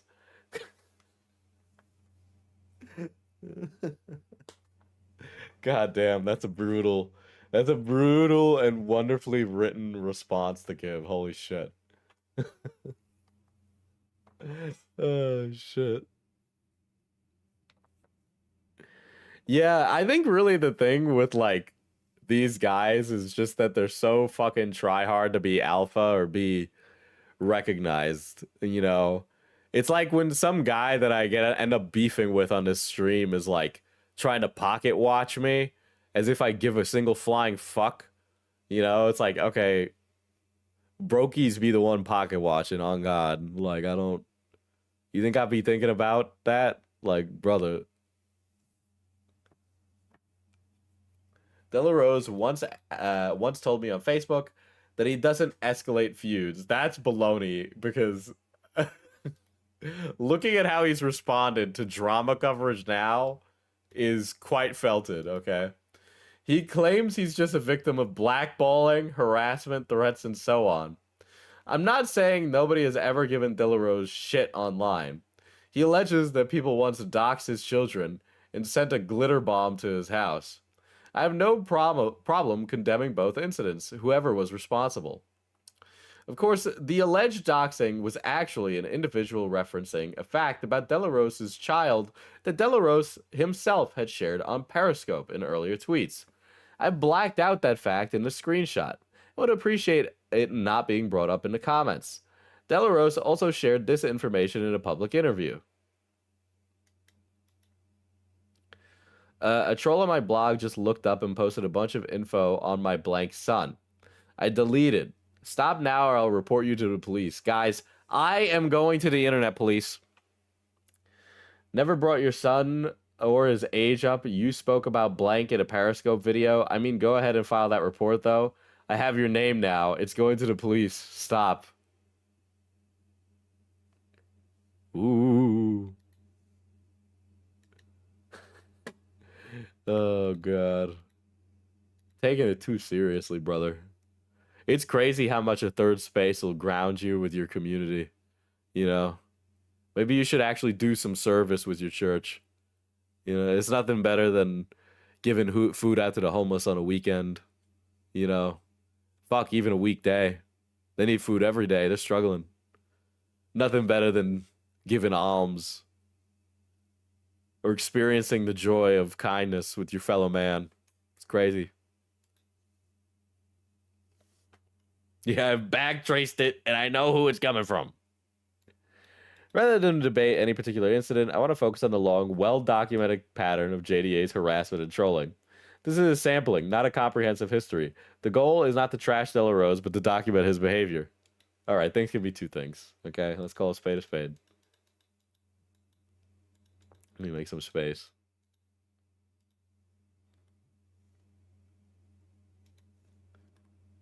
Harassment, Patrick. Oh, there we go. Light goes out. Oh, this is a big list. Okay. Harassment of Patrick Thompson. Author Patrick S. Thompson has been a target of vicious, ugly, years-long trolling campaign. You know what I've noticed? There are other communities outside of the usual shit we cover here on, like, any drama channel that get up to this shit like crazy, okay? Authors be getting into all kinds of beefs every day of the week, okay?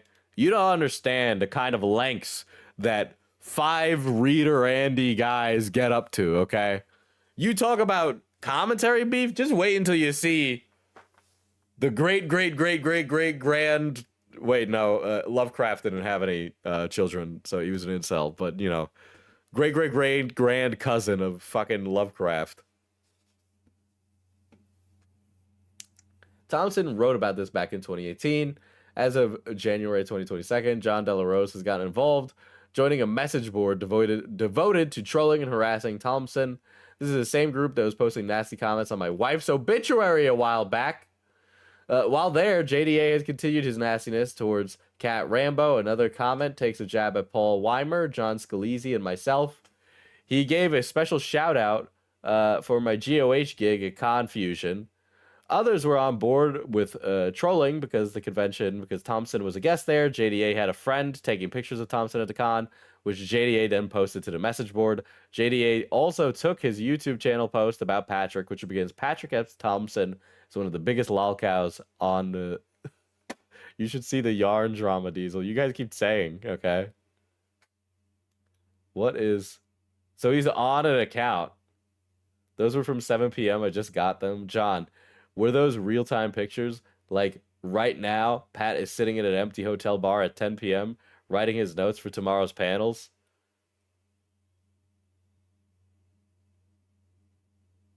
It's a guy sitting in a public space. The concept of, like, I fucking hate this guy. Let me take a picture of him drinking a beer and writing notes. Is there something I'm missing?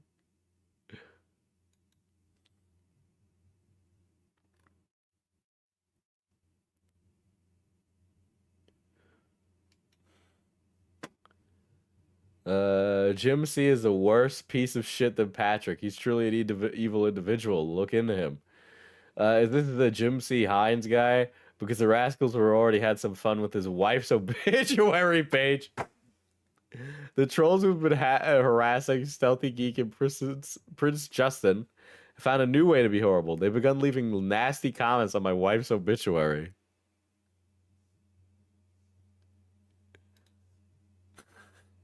Why is John chastising Cope and Seethe when this is what he was doing at any point in his career? This is like... to be clear, I have no clue who any of these people are. I don't even know where this is. I don't even know what forum this is. I have no fucking clue.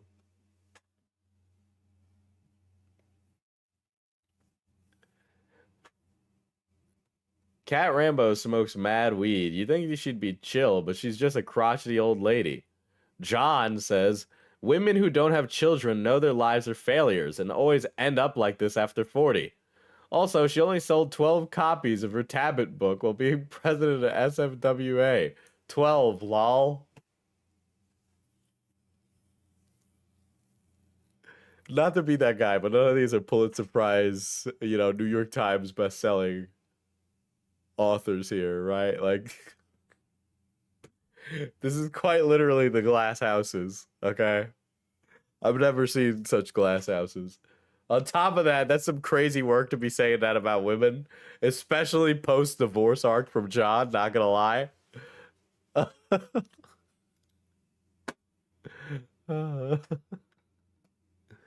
Autism slur as an insult. Yeah, so who's going to bat for the cuckold? unless you're stacking six-figure bands as an author, I don't really think you have any place to be justifying, like, chastising somebody who sells 12 copies, right? One of the first times JDA came to my attention was when it was pointed out that he uses a slur about people with autism to insult tag people doesn't like.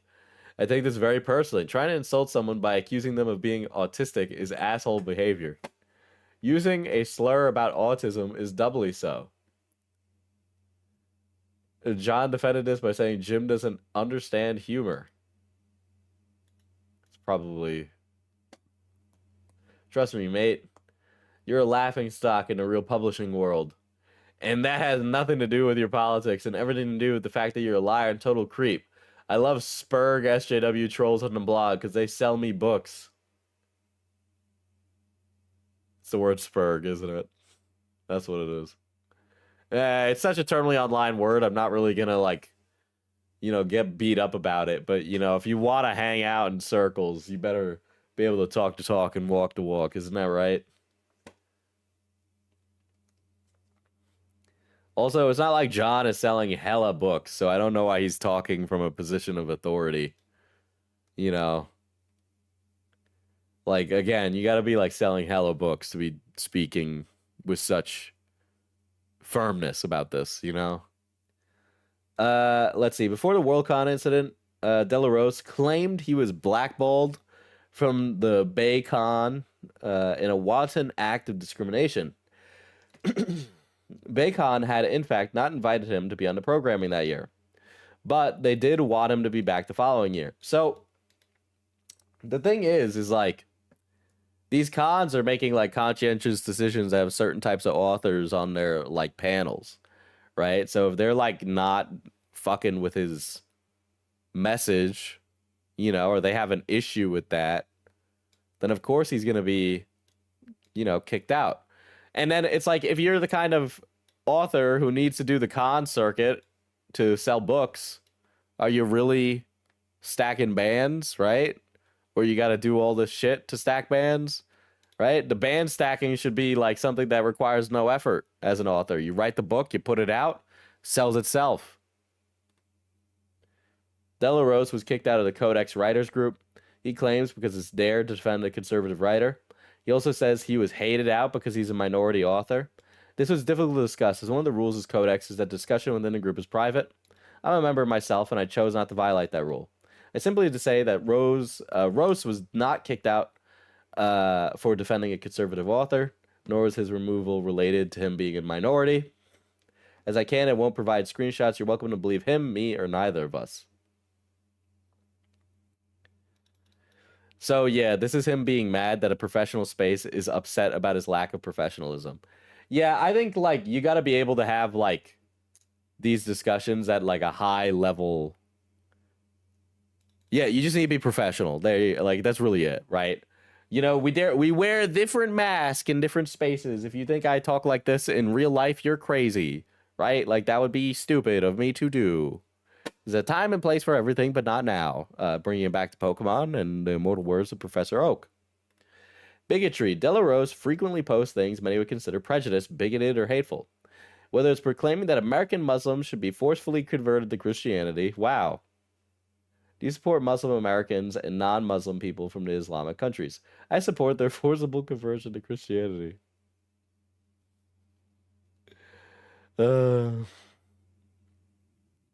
Promoting homophobia. An excuse for not having a girlfriend. Explaining why racism isn't sinful. Laughing about how weed is for F slurs. Or deliberately misgendering an author.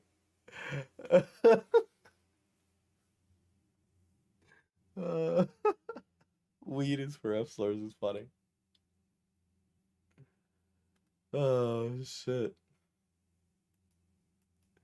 Trolling. Then this time he explicitly rallied his followers to troll SJW writers. Commence operation troll the shit out of SJW sci-fi authors on Twitter. I think the F slur might be whispering from inside the room, John. Commence operation troll the shit out of SJWs. I want to work on the verbiage for that. You know, you're an author. You know, maybe get some alliteration there. You know, maybe beef up the prose. You know, make it a little witty. Make it a little something. So that way we can understand why these wokies don't know how to make good sci-fi.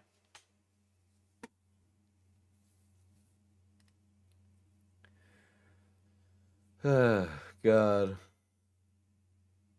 He's coyly suggested he was responsible for sicking 4chan on file 770 to get the site taken down, though he never says that explicitly. Jesus. This same stuff, by the way, is happening in the comic community. I've seen I think it's Mikey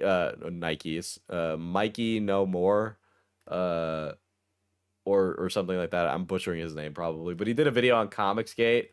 And all of these like guys that were like beefing, like fucking, to be clear, they were beefing like women, okay? If I am going to play in this mud, okay? They were beefing like women about like who was more of a shill for this one guy, and this guy had like an army of little morons to go after other guys, and they were all bitching about like their indie comics and all of this other stuff. It was like really cringe. Okay, it was like, who the fuck is reading this shit?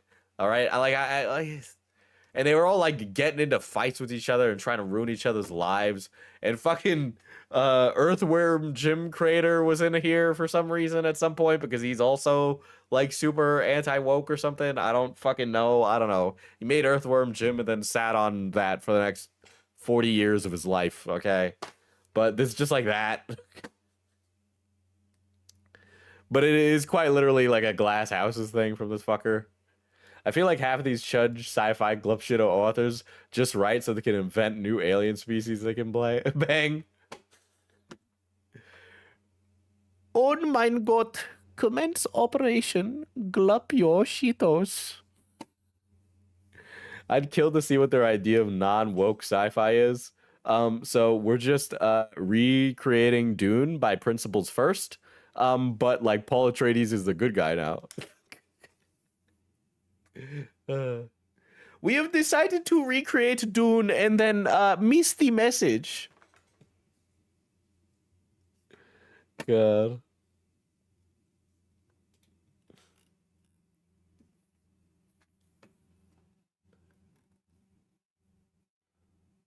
So I just started reading this book and John has a video on it. In modern time. So I am kind of curious what this video is. So I just started reading Empire of Silence, which is like a book in a long series of books. That's kind of Dunian. I have it here. I need to go grab it, but it is like a really big book and it's kind of prosy and kind of wordy, but it is basically just like, I don't know, it's kind of Dunian. I don't really know what the message is right now for the book because I haven't finished it. I just finished Annihilation, which was really good, by the way, and super short. So if you're not into reading books, I highly recommend it. But I picked up 3 books. It was Empire of Silence, Annihilation, and Dungeon Crawler Carl. I really struggled with Dungeon Crawler Carl. I put it down. I might pick it up again because people keep telling me to read it and that it gets better. But yeah, so that is what I'm reading. So I've started reading this. So let's see what John has to say. He's so paintoy. He is. Many such cases. He ain't riding that Peloton, that's for sure. He ain't riding that. There's been a misnomer in modern times that faith and, of course, Christianity really don't have a lot of place in sci-fi. They've made this like kind of humanist example of everything in question has been critical of faith. I mean, Jesus Christ, if you look at the Dune books, Dune is like militantly like against faith. Okay? The things that Frank Herbert is saying about religion but it's more like it's just a component of a world rather than he's making like a hard take on it. You know what I mean? Andrei Sapkowski, like I've read the Witcher books. He's not very positive on faith either. And Christopher Rocchio is another one who's been just incredible in recent years, who I love to highlight on the channel as much as I possibly can. If you haven't read his Empire of Silence, you should refresh the stream. It should be fine. It should be fine. And then I lost all my connection in the last 5 seconds. Okay. And beyond on that, excellent books. He just wrapped up the series. They're like big door stoppers, so he'll be busy for a while. They are really big books. They are really big books on those. Now, that's something that like he's a talent to this generation who's very unparalleled, and he's been actually, unlike most people from what I've seen in science fiction and fantasy, as he's gone along, he's actually drawn more on his faith, and he's actually bucked the like he's obviously faith is important in this series. I think it's a little prosy, but I also haven't finished it. Trends of like abandoning that for the Hollywood lifestyle and things like that I see from so many authors. I mean, we've it's also okay. And then on top, Brandon Sanderson has been a devout Mormon for years, brother. Kind of the the kind of walking away from faith of Brandon Sanderson in order to get his Apple TV deal. We've covered. What are you talking about? What? And the Dungeon Crawler Carl guy, of course, kind of selling out and attacking people on the right and the like because he wanted to get his TV deal, and it just like it goes on and on and on. A lot of people. I think you're presupposing their personal beliefs again, like someone being of a faith does not mean that they are like, everything is like clad with them. Many people have like specific feelings about their faith. So it's not like I am this way, which means I am this way only. You can have like much more diverse. Brandon Sanderson is Mormon, yes. Yes. A lot of sci-fi and fantasy writers are Mormon. It is actually crazy how many of them are Mormon.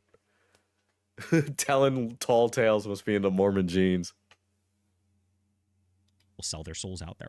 And I think there's a lot of pressure within the science fiction community to do that. I actually dealt with that all the way around. I used to be in my younger days, I was writing RPGs and the like, and I was on convention panel circuits, and I'd be moderating panels with David Gerald from Star Trek and Lois McMaster Bujold and others, and until they kind of. But it's like, it's just very funny for him to be like, these guys renounce their faith in order to get success. And it's just like, you don't know that. Like, you actually are not living their life. Like, that you're just assuming something with zero way to understand that. Because you don't like have their internal monologue with God. Like, you literally don't. Figured out that I was like a traditional Catholic guy, and then it became a massive problem within science fiction. They just tried to ostracize me, and that's what people are afraid of these days, right? It became a massive social pressure. And so what happens is a lot of science fiction ends up being very humanist by nature, and a lot of it really leans into promoting the theory of evolution by natural selection, etc., which are theories that have pretty much been disproved at this point because it just doesn't work. What it comes down to. Okay. Is like real science. You can't really end up doing anything without God, and so that ends up being something that you have. I'm not gonna even get into that one right now. We're not getting into that one right now. We're not getting into that one right now. We're just gonna ignore that. But if you really want, you should go to my throne and buy me lube, because I really need it, and it would make this guy upset. To kind of acknowledge within your science fiction at some point, if that's the case. Now, I try to always do that in my books, and I think people enjoy it as a process. One of my more successful ones is Justified Saga: The Nano Templar. This was one of my first #1 bestsellers. It was my first science fiction #1 bestseller. And people love it. You see, it's got very high ratings, and people really enjoy it because of its faith aspects, not in spite of it, right? And so that's where, of course, Just wait. I'm like trying to put the pieces together of what this title is, where it's like okay, so it's like a space crusader, but it like whatever he's doing is justified, and I was just like, what? Wait, what?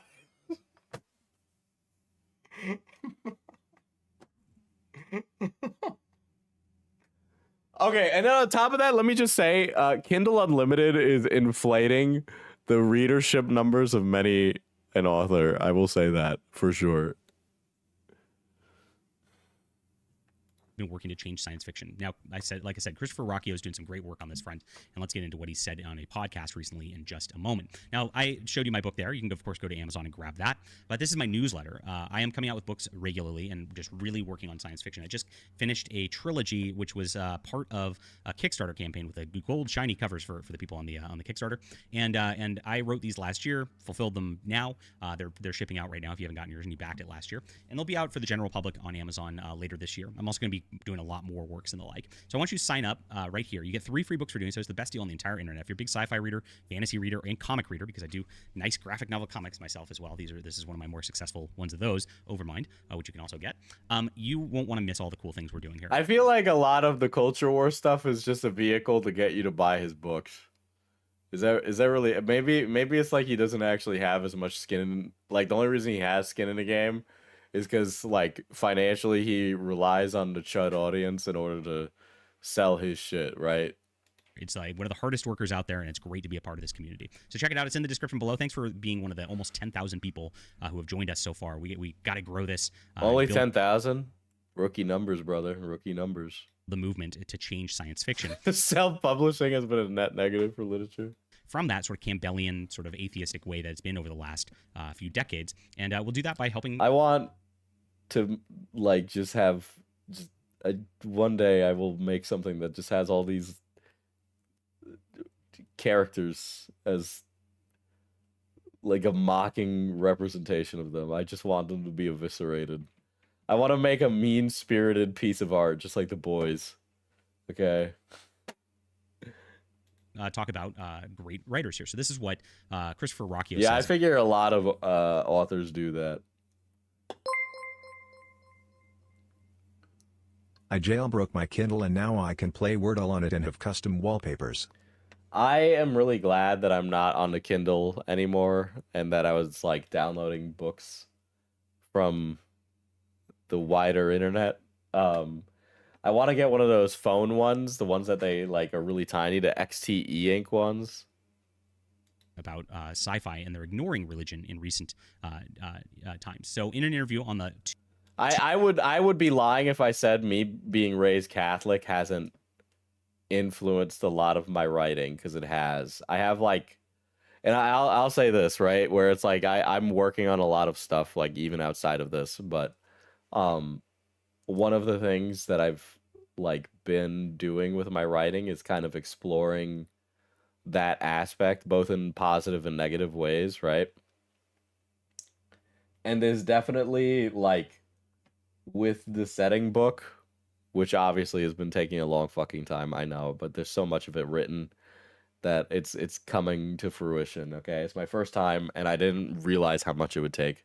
But if there's one thing I've realized, it's like to take a look at like those aspects, I write many different things, right? So it's like this one has a lot more negative stuff, but then I'm writing one that's like it's a little bit more complicated. But to explore those things, it requires me to write stuff about it, right? Why read his books when you can instead read the infinite and the divine?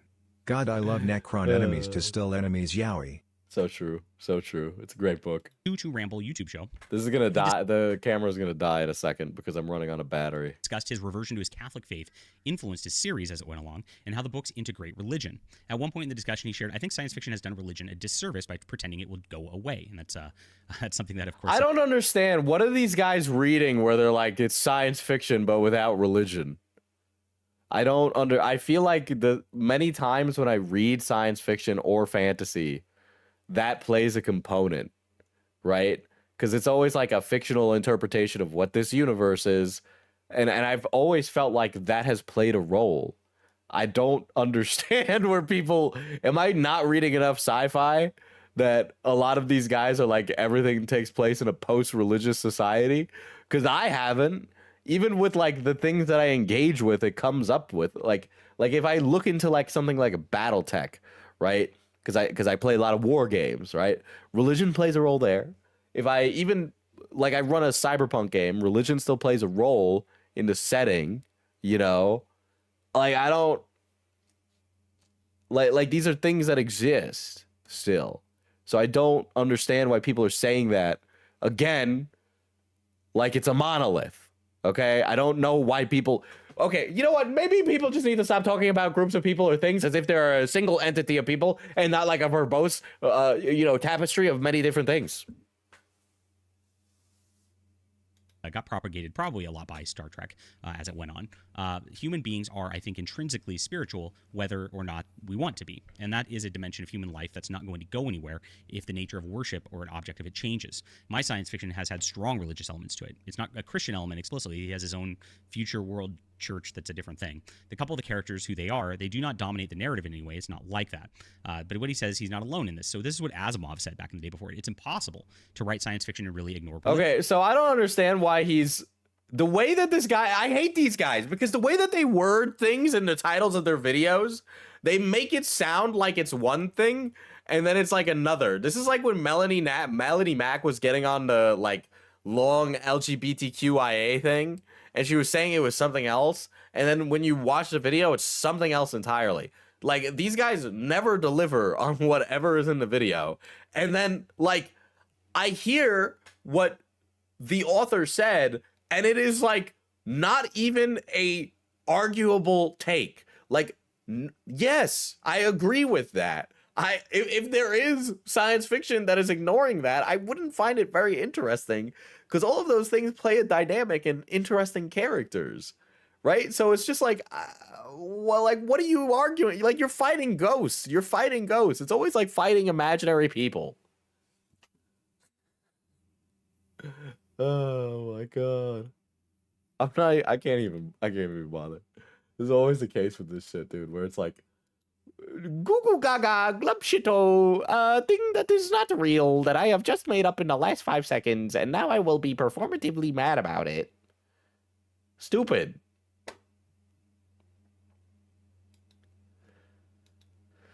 Yeah. I try not to be too harsh on it. It's a trend, and it means people are reading, which is good. Trends will end. It's not my thing, but I try very hard not to be overly ranty about it. He's not fighting imaginary people. He's fighting the ones in his head, or the ones he sees and no one else does. Yeah, because, like, I don't know, I'm a frequent Barnes & Noble Andy, you know? So it's just like the things that I'm experiencing are not even the same. Maybe he's experienced. I don't know. I can't even. Whatever. Who gives a shit? Fuck it. The universe is dead. We're all gonna explode. Fuck you. I'm gonna get out of here. I'm sending you guys to Becca. Go tell my husband hello. Fuck.